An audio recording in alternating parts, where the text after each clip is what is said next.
આજે યુસીસી કમિટીની બેઠક હતી, અધ્યક્ષ રંજનાબેન દેસાઈ પણ હતા. શું ચર્ચા થઈ છે અને રિપોર્ટ ક્યાં સુધીમાં આવ્યો? આદરણીય રંજનાબેન દેસાઈની અધ્યક્ષતામાં યુસીસી માટેની જે કમિટી હતી, આજે ઔપચારિક સીએમ સાહેબ સાથે બેઠક હતી. હર્ષભાઈ પણ ઉપસ્થિત હતા અને સાથે અધિકારીઓ અને પૂરી કમિટી.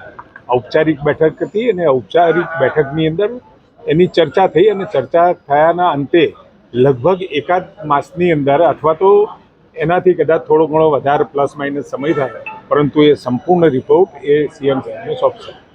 લગભગ 6 મહિના જેટલો સમય થયો. શરૂઆતમાં 45 દિવસ જ આપ્યા હતા. આટલો બધો વાઇડ ગુજરાત, વિવિધ સમાજો, વિવિધ વર્ગના લોકો, એમની રજૂઆતો, લગભગ 1.25 લાખ જેટલી રજૂઆતો અને એના નિષ્કર્ષના તારણો ઉપર આવતા 45 દિવસ નક્કી કર્યા હતા, પરંતુ એમાં જે સમય લાગ્યો એ એના નિષ્કર્ષ, તારણો અને બધાના જે ઓપિનિયન સાંભળવાની આખી પ્રક્રિયા, તમામ સમાજના લોકો, તમામ જિલ્લાઓમાં તમામ પ્રતિનિધિઓ સાથે આમ વિશાળ શ્રેણીની અંદર ઓનલાઈન પણ એ લોકોએ અભિપ્રાય મંગાવ્યા હતા અને સાથે રૂબરૂ પણ મુલાકાતો કરી.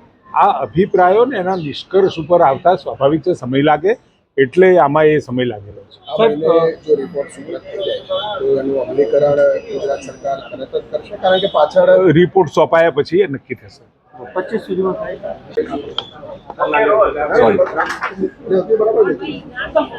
सर आज मुख्यमंत्री के साथ यूसीसी कमेटी की बैठक हुई।